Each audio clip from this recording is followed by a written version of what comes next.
SDMC के महापौर चुने गए मुकेश सूर्यान संगम विहार में बांध रोड पर पहुंचे और उन्होंने संगम विहार इलाके में पहुंचकर साफ सफाई और एसडीएमसी के कराए गए निर्माण कार्यों का जायजा लिया। इसके साथ ही मेयर के साथ डीसी सोनल स्वरूप, असिस्टेंट कमिश्नर मनीष मीणा और एसडीएमसी की चेयरपर्सन डॉक्टर नंदिनी शर्मा भी मौजूद रही। महापौर मुकेश सूर्यान ने बताया कि पार्टी ने मुझे जो जिम्मेदारी दी है उसकी मैं बड़ी ही जिम्मेदारी के साथ उसे पूरा करूंगा और मैं वादा करता हूं कि बांध रोड पर जो कूड़े का ढेर लगा हुआ है उसका 1 से 2 महीने के अंदर समाधान हो जाएगा। मैं जनरल राउंड के लिए आज आया था, मैंने लोकेशन देख ली है, तो हम इसको लोकेशन को देख करके पहले एक बार इसको लैंड को पता करते हैं किस डिपार्टमेंट की किसके पास है, इसका स्टेटस क्या है। लैंड का स्टेटस चेक करेंगे, उसके बाद फिर जो पॉजिटिव जो इनिशिएटिव लेना वो लेंगे। मुझे लगता है ग्रीन लैंड मेंटेन करने में कोई दिक्कत आनी नहीं चाहिए। तो जिस भी डिपार्टमेंट की है उससे हमारा जो एरिया काउंसलर है वो उसको चेंज करेंगे, उनसे डिपार्टमेंट से बात करके या तो उस डिपार्टमेंट से इसको मेंटेन कराएंगे, नहीं तो हम उसको एमसीडी के अधीन लेकर के फिर उसको मेंटेन। वार्ड नंबर 78 ईस्ट है, माया सिंह बीस जी और डिप्टी कमिश्नर है साउथ दिल्ली से। मैम, आज आपके क्षेत्र में मेयर आए थे और कूड़े का जो खत्ता है बांध रोड सैनिक फार्म के ऊपर, उसका तर्जमा किया गया, उसके सर्वे किए गए। क्या रहा आज मेन मोटिव?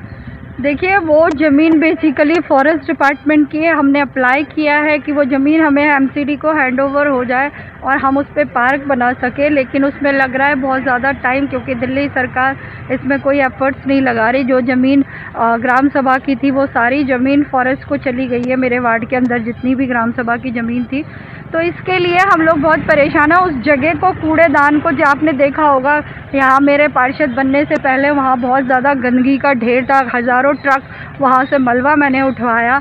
और उसके साथ ही हमने 1 साल पहले जो जगह सेंक्शन कराई है, एफसीटीएस हमारा बन के तैयार होने वाला है 2 महीने के अंदर। अभी हमने एक्शन से पूछा था और 2 महीने के अंदर वो हमें बना के हैंडओवर कर देंगे।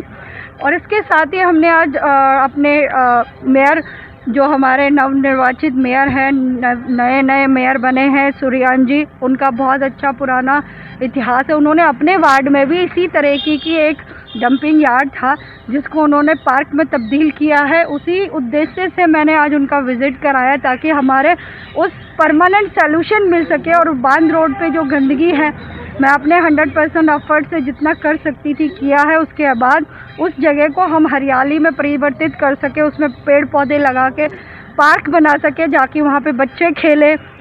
और वो गंदगी, बदबू जो बार बार आग लग जाती है, लोगों को दमे के पेशेंट हो गए हैं लोग, उन लोगों के वहाँ पे बहुत, आपने देखा होगा एक पीछे आपने भी एक न्यूज़ बनाई थी, जब आग लग गई थी मुझे फायर ब्रिगेड को फ़ोन करना पड़ा, फिर आग 4-5 गाड़ियाँ लग गई थी, आग बुझानी पड़ी थी।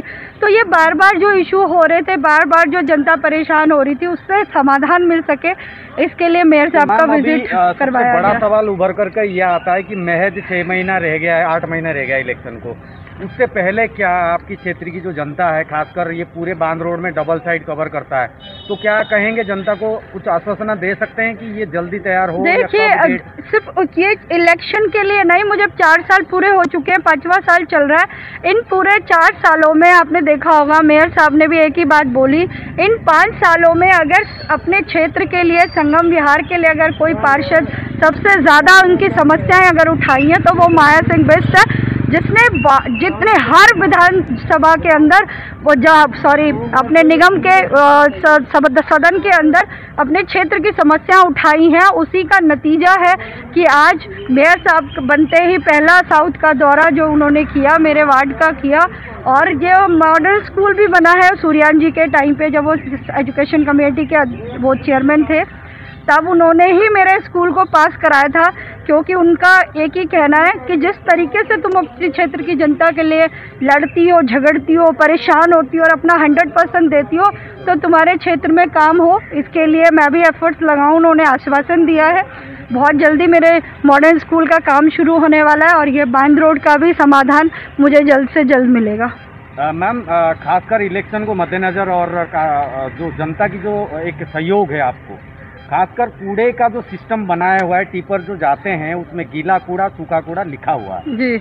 अमूमन देखा जा रहा है जनता जो है नालियों में से अमूमन जब निकाला जाता है उसमें पन्नी, अन्य चीज़ें जिनको नालियों में ना डालने की आवश्यकता है, बशर्ते उसे जो गाड़ी आ रही है उनमें डालने की ज़रूरत है। तो अवेयरनेस के लिए, जनता का साथ पाने के लिए क्या कुछ आप जनता को निवेदन करेंगे, रिक्वेस्ट करेंगे? देखिए, मैं आपने देखा होगा, मैं हर अपनी लाइव वीडियो जब चलाती हूँ अपने क्षेत्र की जनता, पूरे दिल्ली की जनता से एक ही अनुरोध करती हूँ, एमसीडी ने आपके घर घर से कूड़ा उठाने की व्यवस्था की है। आप लोगों से निवेदन है कि आप पन्नियां भर के नालियों में फेंकना बंद करें। जो जहाँ मर्जी जाते हैं आप चलते फिरते कूड़ा फेंक देते हैं, वो ना फेंके। एमसीडी आपके घरों से कूड़ा लेके जा रही है, कूड़ा कूड़ेदान में ही डालें। हम सबकी नैतिक जिम्मेवारी बनती है कि हम जो कूड़ा क्षेत्र में फैल रहा है उस क्षेत्र को, कूड़े को ना फैलाकर, क्षेत्र को गंदगी ना कर साफ सफाई व्यवस्था बनाना हर नागरिक का धर्म बनता है। एमसीडी अपने काम के लिए तत्पर है और मैं पार्षद होते हुए, अपनी जनप्रतिनिधि होने के नाते मेरी भी जिम्मेवारी बनती है। मैं आप सब लोगों से विनती करती हूँ हाथ जोड़ के कि आप लोग अपने क्षेत्र में स्वयं से गंदगी फैला रहे हैं, उस गंदगी को ना फैलाएं, क्योंकि हम लोग दूसरे पे दोष तो बहुत जल्दी दे देते हैं। फलाने ने ऐसा कर दिया, ने ढीके ने ऐसे कर दिया, निगम पार्षद ने सफाई नहीं करी। लेकिन आप सोचिए कि आपके क्षेत्र में कूड़ा डालने कोई बाहर से नहीं आ रहा, आप ही लोग डाल रहे हो। जब आप स्वयं को सुधार लेंगे तो आपके क्षेत्र को साफ करने में हम लोगों को फायदा होगा, मदद मिलेगी। बहुत बहुत धन्यवाद। बहुत बहुत धन्यवाद।